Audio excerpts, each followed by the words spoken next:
Donald Trump సంచలన ప్రకటన చేశారు. ఇరాన్ కు సంబంధించి అత్యధికంగా చమురు నిల్వలు ఉండే ఒక కర్గ్ ద్వీపంపై దాడి చేసినట్టు కూడా ఆయన ప్రకటించారు.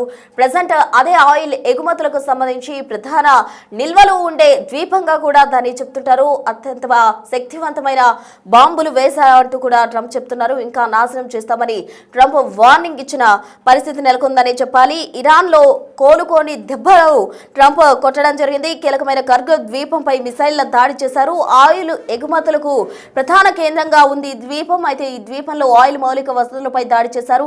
ఇరాన్ కు ఇదే ఆర్థికంగా వెనుమకగా కూడా ఉంది. అయితే కర్గ్ ద్వీపంపై దాడికి సంబంధించి ట్రంప్ ప్రకటన చేశారు. శక్తివంతమైన బాంబులు వేశామంటూ ట్రంప్ చెప్తున్నారు. ఇంకా నాశనం చేస్తామంటూ కూడా ట్రంప్ వార్నింగ్ ఇచ్చిన పరిస్థితి. 22 చదరపు కిలోమీటర్ల ద్వీపం ఉంది. ఇరాన్ నుంచి 28 కిలోమీటర్ల దూరంలో ఈ ద్వీపం ఉంటుంది. ఇరాన్ కు ఆర్థికంగా వెన్నెముకగా ఈ ద్వీపం ఉంటుంది. ఈ ద్వీపం నుంచి ఎక్కువగా ఆయిల్ ఎగుమతులు అవుతూ ఉంటాయి. 90% ఆయిల్ ప్రాసెసింగ్ కూడా ఇక్కడే జరుగుతూ ఉంటుంది. ఈ ద్వీపం నుంచి ఏటా 950 మిలియన్ బ్యారెళ్ల చమురు ఎగుమతులు అవుతుంటుంది. అయితే మొత్తంగా అమెరికా అధ్యక్షుడు డొనాల్డ్ ట్రంప్ ఏదైతే ప్రకటన చేశారో దాన్ని పరిశీలిస్తే కనుక ఇరాన్ ఆర్థిక వ్యవస్థకు వెన్నెముక వంటి కర్గ్ ఐలాండ్ పై అమెరికా దళాలు అత్యంత శక్తివంతమైన బాంబు దాడులు జరిపినట్టు కూడా ఆయన వెల్లడించారు. ఈ దాడిలో ఐలాండ్లోని ప్రతి సైనిక లక్ష్యాన్ని పూర్తిగా తుడిచిపెట్టామని ట్రంప్ ప్రకటించారు. ఇక కొద్దిసేపటి క్రితం తన ఆదేశాల మేరకు యునైటెడ్ స్టేట్స్ సెంట్రల్ కమాండ్ మధ్యప్రాచ్యంలో చరిత్రలోనే అత్యంత శక్తివంతమైన బాంబు దాడులు నిర్వహించిందని తన సోషల్ మీడియా ట్రూత్ లో ట్రంప్ పోస్ట్ చేశారు. ఇక ఇరాన్ కిరీటంలో రత్నం వంటి కర్గ్ ద్వీపం కిరీటంలో రత్నం అనేది ప్రాధాన్యత సంతరించుకుంటుంది. ఆ విధంగా కూడా సైనిక కేంద్రాన్ని మేము పూర్తిగా ధ్వంసం చేశామంటూ కూడా ట్రంప్ వెల్లడించారు.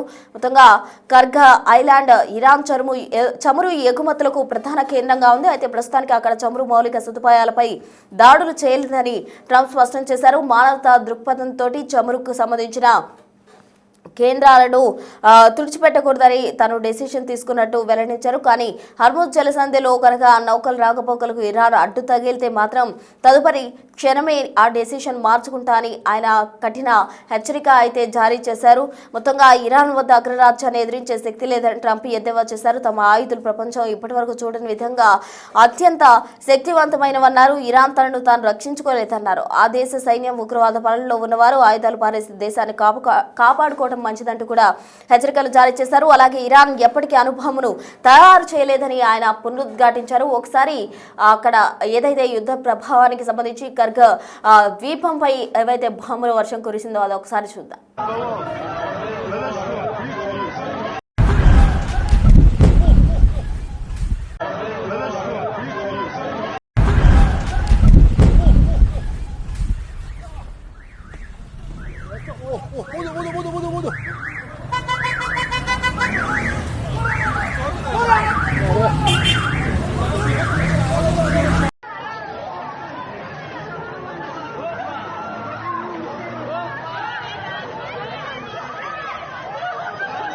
بیمارستان 15 خرداد العالمین آره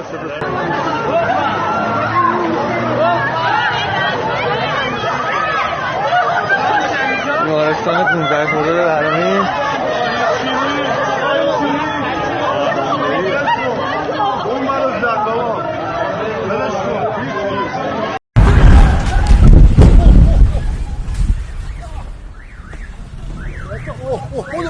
بودو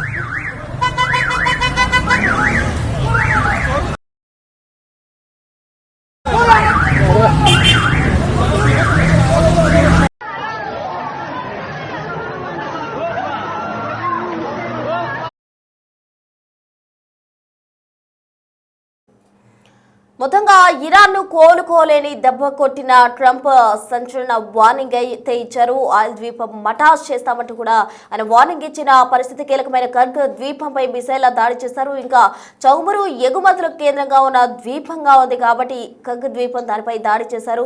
మొత్తంగా చమురుకు సంబంధించి ఇంకా పూర్తిగా కూడా మానవతా దృక్పథంతో ఆలోచించి దాడి చేయలేదంటూ కూడా ఆయన డెసిషన్ తీసుకున్నట్టు తెలుస్తుంది. అయితే ఆ హర్ముజ్ జలసంధి దగ్గరగా నౌకలను కనుక నిలిపివేస్తే మాత్రం ఖచ్చితంగా ఖచ్చితంగా ఆ ద్వీపాన్ని అంతటి కూడా ఆయిల్ చమురు నిల్వలు ఉన్న ప్రాంతం మొత్తం కూడా తుడిచిపెట్టుకునే విధంగా కూడా నాశనం చేస్తామంటూ ఒక కీలకమైన హెచ్చరిక అయితే ఆయన జారీ చేశారు. దీనికి సంబంధించి తాజా అప్డేట్స్ మా ప్రతినిధి శివ అందిస్తారు. శివ, చెప్పండి, మొత్తంగా ఇరాన్ కు తలమానికగా ఏదైతే ద్వీపం ఉందో చమురు నిల్వలన్నీ కూడా అక్కడే ఉంటాయి.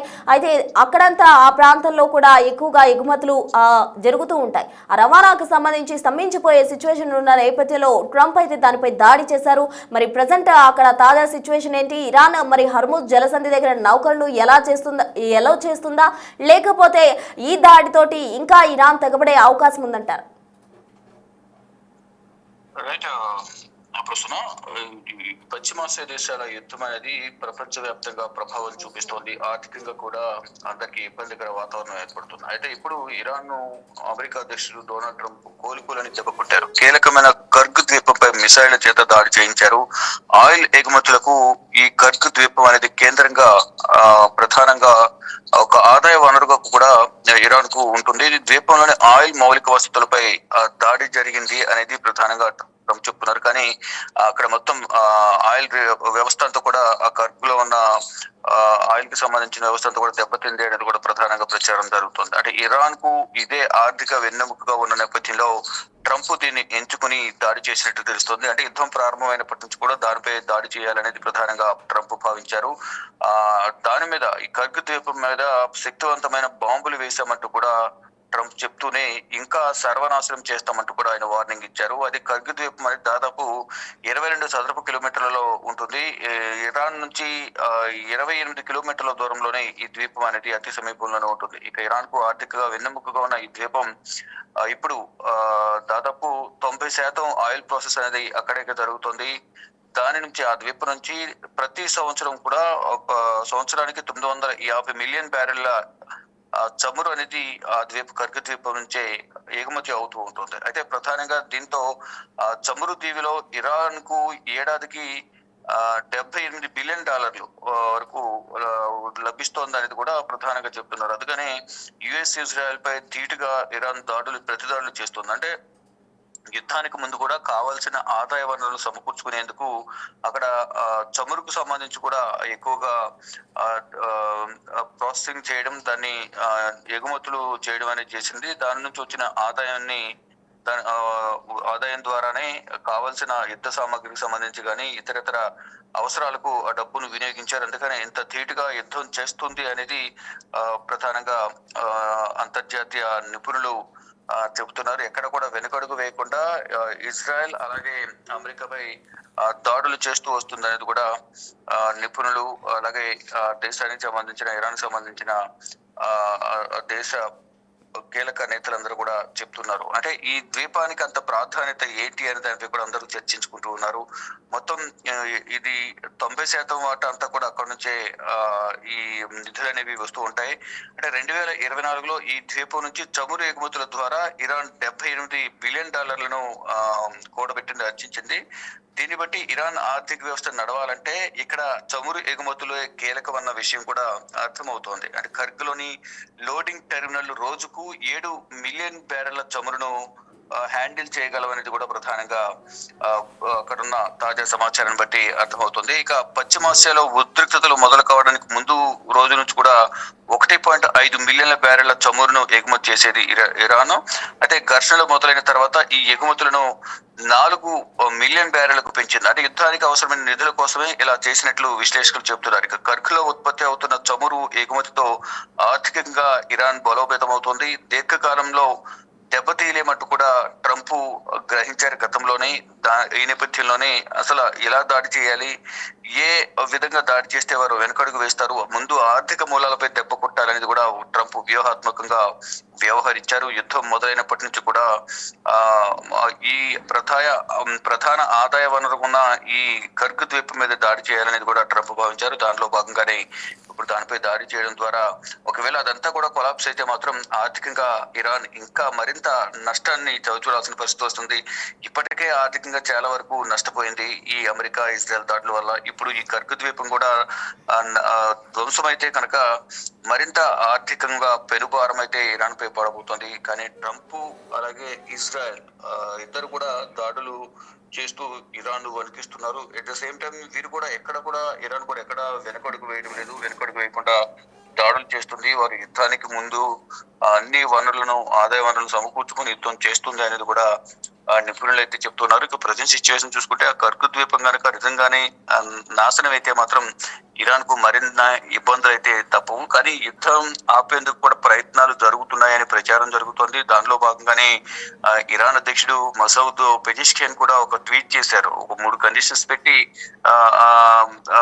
అడిగినప్పటికీ కూడా యుద్ధం ముగించాలంటే మా హక్కులను హరించకూడదు, నష్టపరిహారం చెల్లించాలి, భవిష్యత్తులో దాడులు చేయకూడదు. ఈ 3 కండిషన్స్ పెట్టారు. కానీ ఇప్పటి వరకు ఎటువంటి ప్రతిస్పందన అనేది లేదు.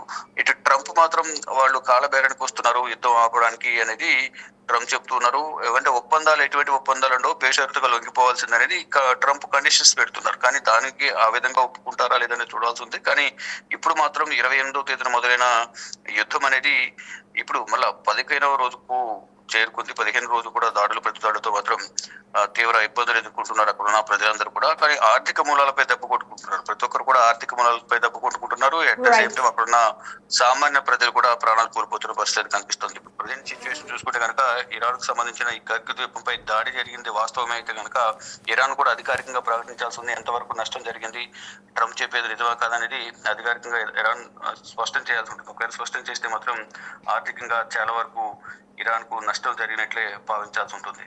Prasuna. Right Shiva, thank you. మొత్తంగా ఇరాన్ కోలుకోలేని దెబ్బ కొట్టారు డొనాల్డ్ ట్రంప్. దానికి సంబంధించి ఆయన ప్రకటన కూడా చేశారు. ఆయిల్ ద్వీపం మటాష్ అన్న విధంగా కూడా ట్రంప్ ప్రకటన చేయడం జరిగింది. అయితే ఆయిల్ నిల్వలన్నీ కూడా ఇరాన్లో ఎక్కువగా కూడా కర్గ్ ద్వీపంలోనే ఉంటాయి కాబట్టి చమురు ధరలను మానవ దృక్పథంతో ఆలోచించి చమురును అయితే ముట్టుకోలేదు. కానీ ఆ ద్వీపాన్ని పాక్షికంగానే ధ్వంసం చేయడం జరిగింది. ఒకవేళ హర్ముజ్ జలసంధి దగ్గర నౌకలు కనుక నిలిపివేయడం జరిగితే మాత్రం దాన్ని తీవ్రంగా కూడా ధ్వంసం చేస్తామంటూ ఆ ద్వీపాన్ని అంతటి కూడా నాశనం చేస్తామంటూ ట్రంప్ హెచ్చరిక జారీ చేశారు. మరి దీనికి సంబంధించి ఇరాన్ ఏ విధంగా రియాక్ట్ అవుతుంది, ఆ ద్వీపానికి దాడి సంబంధించి ఇరాన్ ఎటువంటి ప్రకటన చేస్తోంది, మరోవైపు హర్ముజ్ జలసంధి దగ్గర నౌకలను ఎలో చేస్తుందా లేదా, ఎటువంటి పరిణామాలు చోటు చేసుకోబోతున్నాయి, ట్రంప్ తిరిగి దానిపై దాడి కొనసాగించే అవకాశం ఉందా, ఎలా ఉండబోతుందా అన్నది వేచి చూడాలి.